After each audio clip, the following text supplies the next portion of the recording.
नाज़रीन अस्सलाम वालेकुम। आप देख रहे हैं न्यूज़ फर्स्ट में हूं मोहम्मद यासरुल्लाह शकील। सबसे पहले नजर डालते हैं सुर्खियों पर। दिल्ली के असेंबली इंतखाबात में बीजेपी इब्तिदाई रुझानात में आप पार्टी से आगे, आखिरी बॉल तक दिलचस्पी बरकरार रहने का इम्कान।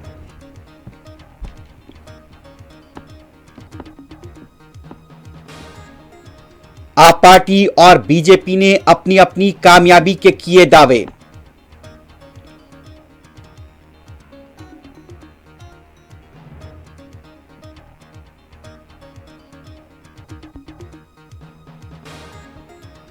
उत्तर प्रदेश के मिल्कीपुर जिमनी इंतखाब में बीजेपी आगे, समाजवादी पार्टी को कामयाबी का यकीन।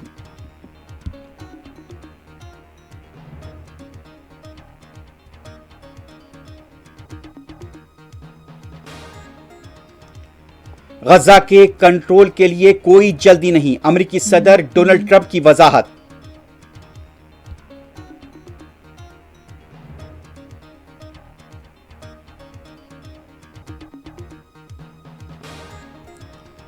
हमास आज मजीद 3 इसराइली यरगमालियों को करेगा रिहा, 183 फलस्तीनियों की रिहाई का भी इम्कान।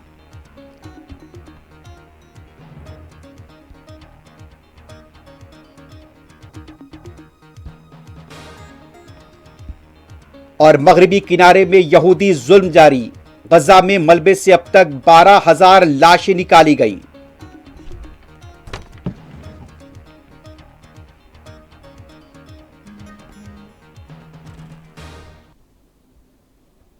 सुर्खियां आपने देखिए, बढ़ते हैं खबरों की तफसील की तरफ। सबसे पहले बात करते हैं दिल्ली के असेंबली इंतखाबात के वोटों की गिनती जारी है। इब्तिदाई रुझानात से यह इत्तला मिल रही है कि बीजेपी तकरीबन 42 नशिस्तों पर आगे है और आप पार्टी 27 नशिस्तों पर आगे बताई जा रही है।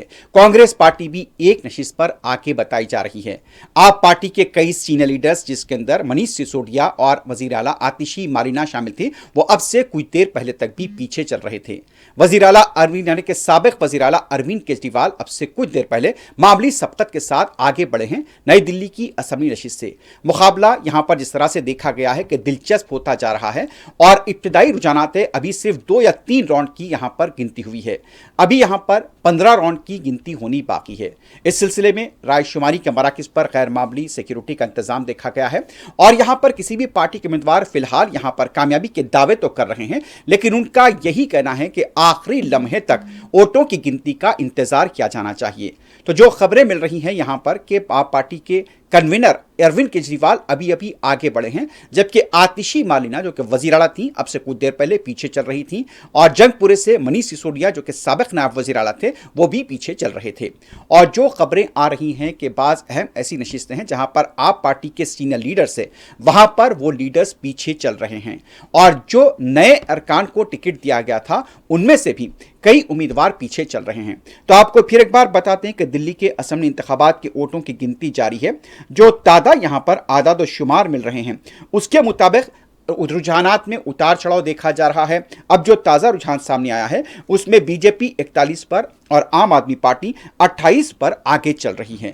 1 पर कांग्रेस पार्टी को आगे बताया जा रहा है और यह भी कहा जा रहा है कि 12 से 1 बजे के दरमियान में सूरत हाल कुछ वाज़ेह हो सकती है, तब तक के लिए इंतजार करना पड़ेगा। कई ऐसे हलके हैं जहां पर आम आदमी पार्टी और बीजेपी के उम्मीदवारों के दरमियान 800 से 1200 वोटों के दरमियान का फर्क बताया जा रहा है। क्योंकि अभी 3 राउंड की 2 राउंड की यहां पर गिनती हुई है, इसलिए 15 राउंड की अभी गिनती बाकी है। तो इसलिए अभी तक कुछ भी कहना मुश्किल होगा क्योंकि यहां पर उतार चढ़ाव देखा जा रहा है। इलेक्शन कमीशन की वेबसाइट पर जो वोट शेयर बताया जा रहा था, पहले वाज़ेह फर्क था कि आप पार्टी को तकरीबन 20 और बीजेपी को 50% वोट शेयर दिखाई दे रहा था, लेकिन अब वो घटकर आप पार्टी का वोट शेयर 40 के ऊपर चला गया है और बीजेपी का वोट शेयर भी 40 के ऊपर चला गया है। तो इस तरह से दिल्ली के असेंबली इंतखाबात में हो सकता है कि यहां पर जब 14 से 15 राउंड की गिनती होगी तो मुकाबला दिलचस्प हो सकता है। तो फिलहाल दिल्ली के असेंबली इंतखाबात के बारे में आपको यह बता दी कि जो वोटों की गिनती यहां पर हो रही है, ताज़ा आदाद-ओ-शुमार ये बताते हैं कि यहां पर आम आदमी पार्टी बीजेपी से पीछे है। बीजेपी 41 पर और आप पार्टी 28 पर इलेक्शन कमीशन की वेबसाइट के मुताबिक और इब्तिदाई रुझानात के मुताबिक ये आदाद-ओ-शुमार हम आपको दे रहे हैं।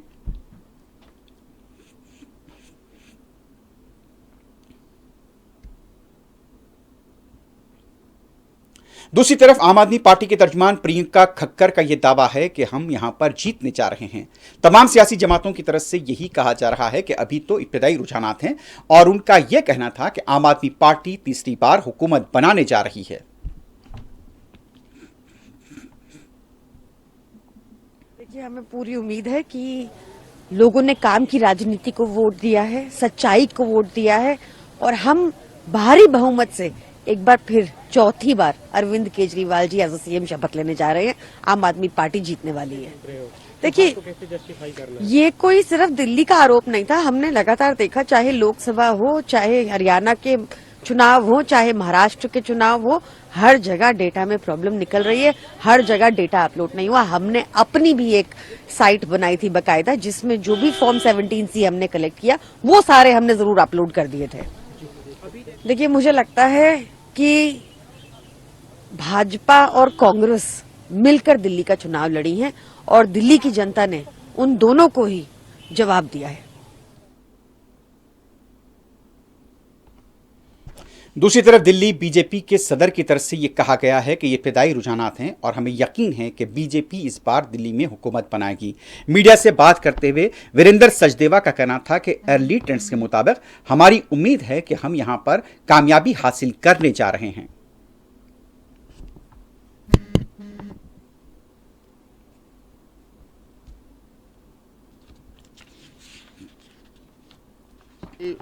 जो रुझान है वो हमारी आशा के अनुरूप हैं, लेकिन परिणाम आने की हम प्रतीक्षा करेंगे।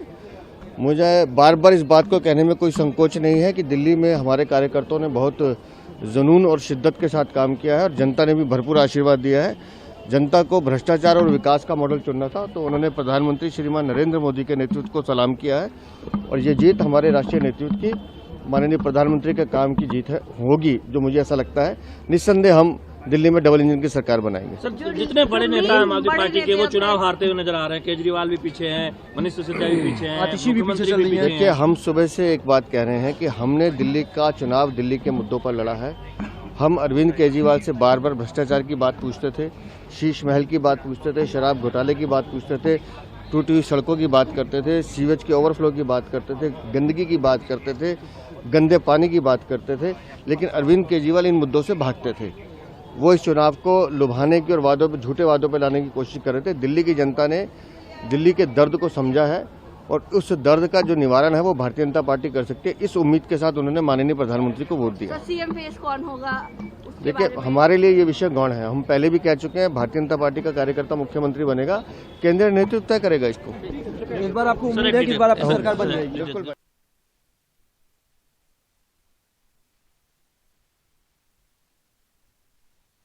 उत्तर प्रदेश असेंबली के मिल्कीपुर के ज़िमनी इंतखाबात में बीजेपी के भानु प्रसाद पासवान बताया जाता है कि तकरीबन 11,000 वोटों की अक्सरियत से आगे हैं और समाजवादी पार्टी के उम्मीदवार उनसे पीछे बताए जा रहे हैं। ताज़ा इत्तलात जो मिल रही है कि यहां पर अब तक 4 राउंड की गिनती हो चुकी है और चंद्रा भानु पासवान यहां पर 11,636 वोटों से आगे है, जबकि एसपी के अजीत प्रसाद उनसे पीछे चल रहे हैं। 9,965 वोट अब तक यहां पर अजीत प्रसाद को मिले हैं। 4 राउंड की गिनती यहां पर हो चुकी है। आपको एक बार फिर बता दें कि एरोड का असेंबली हल्का है तमिलनाडु का। यहां पर भी देखा गया कि डीएमके के उम्मीदवार यहां पर आगे चल रहे हैं। तकरीबन 6,758 वोटों से 1 राउंड की गिनती हो चुकी है। तमिलनाडु का एरोड यहां पर भी ज़िमनी इंतखाब हुआ है और यहां से डीएमके के उम्मीदवार चंद्रिका कुमार यहां पर आगे चल रहे हैं।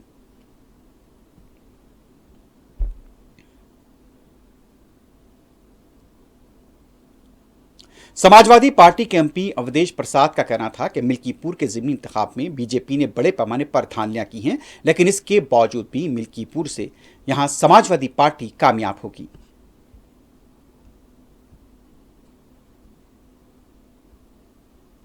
विधानसभा उपचुनाव मिल्कीपुर जो मर्यादा पुरुषोत्तम राम की नगरी में आता है, मिल्कीपुर विधानसभा के आज मतगणना शुरू है। मुझे शिवतुल्य मतदाताओं पर, प्रभु श्री राम की कृपा पर, हनुमान जी की कृपा पर, माँ सरयू माई की कृपा पर और हमारे नेता माननीय अखिलेश यादव जी की कृपा पर यकीन और विश्वास के साथ मैं कह सकता हूं और कह रहा हूं कि भारतीय जनता पार्टी ने यूं तो बेईमानी का पूरा रिकॉर्ड तोड़ दिया गया। विश्व में जो गिनीज बुक में नाम दर्ज किया है बेईमानी में।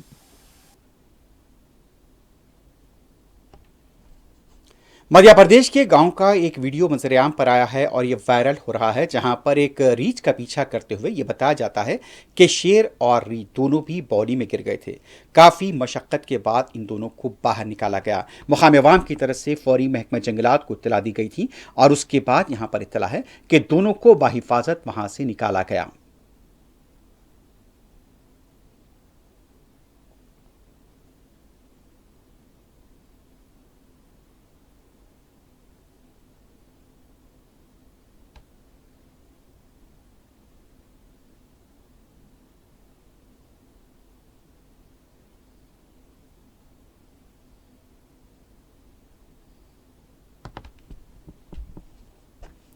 शुमाली हिंद की बाज़ रियासतों में अभी भी सर्दी की शिद्दत महसूस की जा रही है। कश्मीर से खबर मिल रही है कि कश्मीर में कम से कम दर्जे हरारत -2 तक गया है। इस दौरान में सयाहों की बड़ी तादाद में जम्मू कश्मीर में सर्दी की मौसम का लुत्फ लेने और बर्फबारी से लुत्फानंदोज होने के लिए इन दिनों कश्मीर में मौजूद हैं। सयाहों को मौसम से लुत्फानंदोज होते हुए देखा गया है।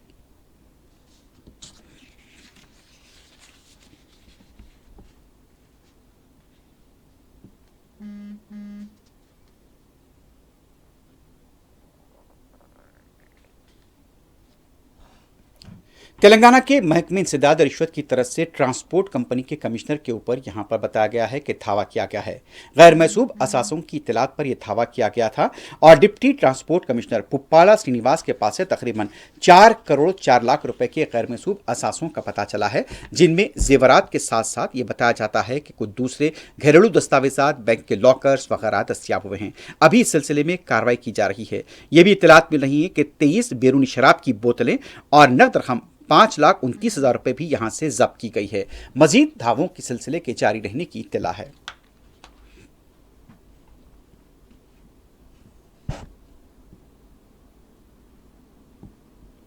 अब बढ़ते हैं अक़वामी खबरों की तरफ। सबसे पहले बात करते हैं अमेरिका के सदर डोनाल्ड ट्रंप की। अमेरिका के सदर डोनाल्ड ट्रंप का यह कहना था कि गजा पर कंट्रोल के मंसूबे पर अमलावरी के लिए कोई जल्दी नहीं है। वाशिंगटन में बात करते हुए ट्रंप ने ऐलान किया कि अगले हफ्ते कई ममालिक पर जवाबी टैरिफ नाज़िल किया जाएगा। ट्रंप का कहना था कि रूस के सदर व्लादिमीर पुतिन से बातचीत के वो ख्वाहिशमंद हैं और साथ ही साथ शुमाली कोरिया से भी ताल्लुकात कायम करने की उम्मीद जाहिर की। उन्होंने कहा कि अगर वो शुमाली कोरिया के सदर किम जोंग उन के साथ अच्छे ताल्लुकात बनाते हैं तो सब के लिए फ़ायदेमंद होगा।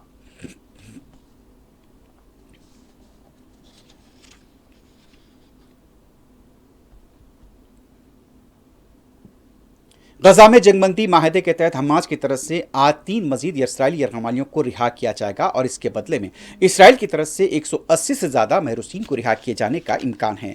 हमास की तरफ से 3 नामों का ऐलान किया गया है, जिसमें एली शराबी, ओहद बिन आमी और लेवी। बताया जाता है कि इन्हें आज रिहा किया जाएगा। इस सिलसिले में इंतजाम किए गए हैं। इससे पहले भी बताया जा रहा है कि रेड क्रिसेंट को इनके हवाले किया गया था यरगमालियों को। अब यह 5वीं तबादला है। अब उसके बाद ये इत्तला है कि पहले यहाँ पर इसराइल की तरफ से कुछ यहाँ पर रोक लगी थी, जिसकी वजह से इनकी रिहाई में ताख़ीर हुई, लेकिन हमास की तरफ से नाम जारी कर दिए गए हैं और तस्वीर जारी कर दी गई हैं। आज इन तीनों को रिहा किया जाएगा।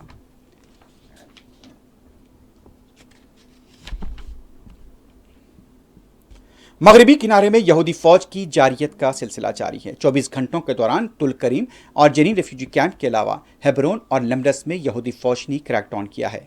बड़े पैमाने पर क्रैकडाउन की इत्तला मिल रही है और ये भी इत्तलात मिल रही हैं कि इस दौरान में फ़लस्तीनियों के मकानात को भी बुलडोज़र के जरिए रौंदा गया है और कई जगह पर धमाके भी हुए हैं और इस तरह से इत्तलात मिल रही हैं कि बड़े पैमाने पर फ़लस्तीनियों को गिरफ्तार भी किया गया है।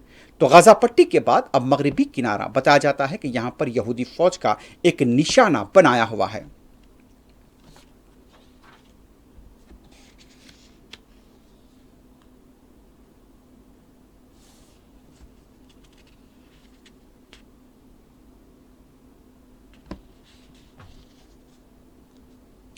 उधर गजा पट्टी के रफा में यहूदी फौज की तरफ से छोड़े गए बारूद के अंदर धमाके की वजह से एक बच्चे की जान चली गई है।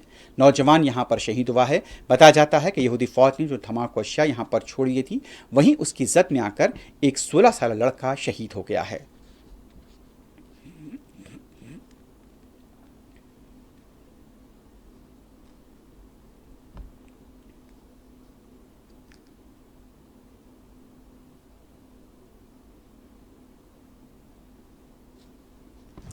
गजा पट्टी में जब से जंगबंदी हुई है, लाशों की दस्तयाबी का सिलसिला जारी है। मुकामी वजारत सेहत की तरफ से ये बताया गया है कि अब तक 12,000 से ज़्यादा लाशें मलबे से निकाली गई हैं।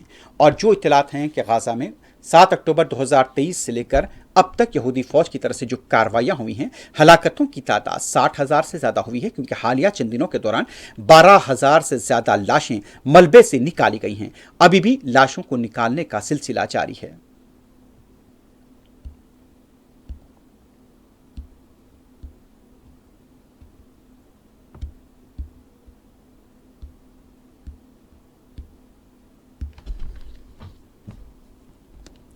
मस्जिदुल हराम और मस्जिद नबवी सल्लल्लाहु अलैहि वसल्लम में जुमे की नमाज के मौके पर अहले फ़लस्तीन के लिए रिक़्क़त-आमीज़ दुआ की गई। बताया जाता है कि हरमैन में दुआ के मौके पर जज्बाती मनाज़िर भी देखे गए। और जिस तरह से फ़लस्तीन के साथ जो कुछ हो रहा है और फिर अमेरिकी सदर ट्रंप का जो बयान सामने आया है, उसके तनाजुर में मस्जिद नबवी सल्लल्लाहु अलैहि वसल्लम में रिक़्क़त-अंगेज़ दुआ की गई।